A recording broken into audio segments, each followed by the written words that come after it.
afternoon. This is Sanjay from Team 5. So I have a very interesting thing to say.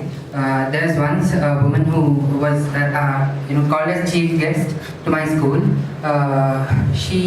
What happened was, when she was young, her father expired, but then she got married. She was married at a very young age, and she never had babies after that. So that was a disability. So she couldn't have babies. So what the couple thought of doing is, they thought of planting 386 banyan trees on a nearby village on the main roads, and they took care of it for 30 years, and today they are worth 1.5 million rupees, and they have been awarded by BBC as one of the most influential women on earth. And she's none other than Salumarada Temaka, whom we all might have known. So she's my very inspirational, influential woman. Thank you.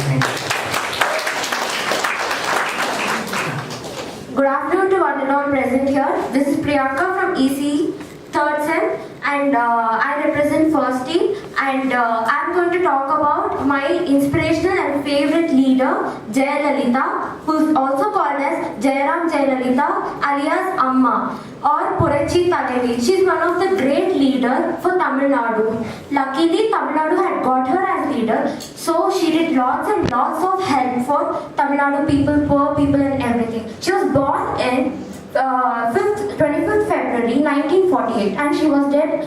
She was passed 5th December 2016, and she was the youngest chief minister of Tamil Nadu. She was the 6th chief minister in Tamil Nadu, and she was working as chief minister for long term, that is for 5 terms over 14 years. And she did her graduation in University of Madras. She got many honors and her first award in University of Madras. I like her so much because she really helped people, students who couldn't study properly, who were below poverty students. They couldn't study, who couldn't afford for basic needs like food, shelter, especially for food. 1 rupee idli and 2 rupees 2 kg rice and all those kind of things. So these inspired me a lot. So I like her as a leader. Thank you.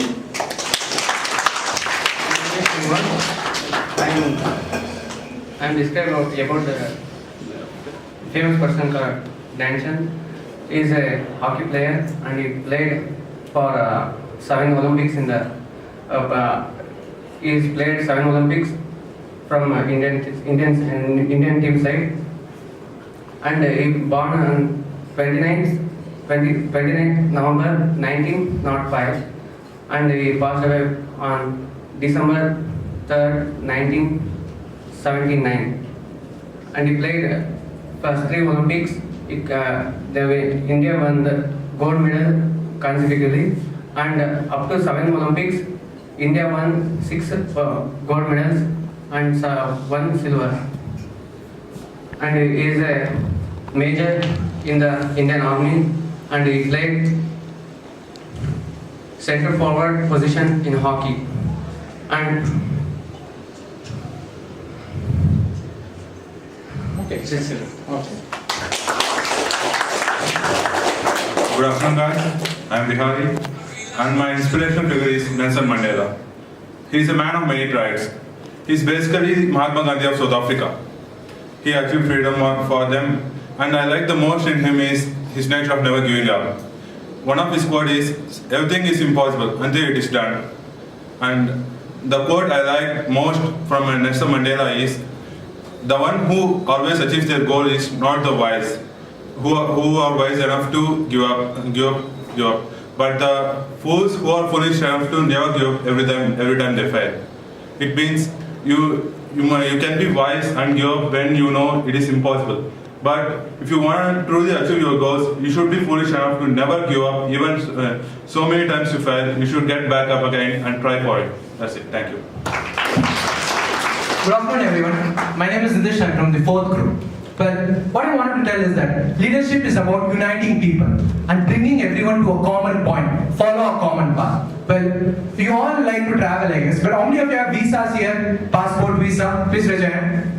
Yeah, you have it right. But what if I told you that from Karnataka to Andhra, Andhra to Tamil Nadu, anywhere you had to go, you needed a visa or a passport after our independence, after 1947? What if I told you that every 1 year you needed a visa and a passport to go from one state to another state? It would be dreadful, right? It's shocking to remember, to think of it only. Well, this all comes to one man, Sardar Vallabhbhai Patel, often called as Sardar Patel. He is the man who united India. After our 1947, when the independent acts were all finished, India was said to be divided to 562 princely states and Pakistan. If that was agreed, if Patel was not there, all other leaders agreed to divide India. Only Patel is the man who stood and he convinced all the 562 princely states. Just imagine, 562 princely states. He convinced them to make a united India. To make it united India, and Pakistan left out. Or else today we would have Pakistan in the middle of our Indian roads. From each state to another state, we would have required a visa and a passport to go from one state to another. It would be a dreadful condition. So he is the man. He is popularly called as the Iron Man of India.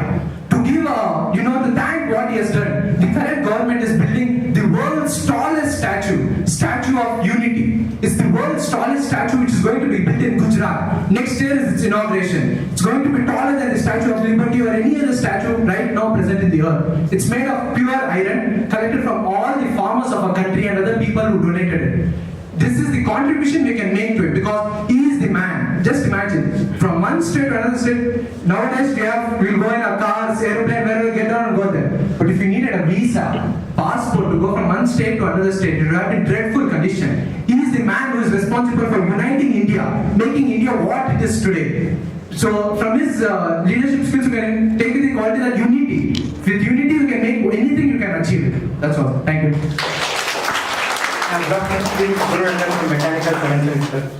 And I want to say that, guys, there was one person who born in Rameshwaram and he was the 11th President of India. He is none other than APJ Abdul Kalam. He is my greatest role model and he is a very good person. Okay, he was a part of DRDO, he was leading a first satellite which went from India, and he was the main scientist in that. Okay, in Ramanujam, Abdul Kalam, he was very brought up from very low family, and he grew himself, and he was in a better position. And he once said that, to be a success, you start to first dream first.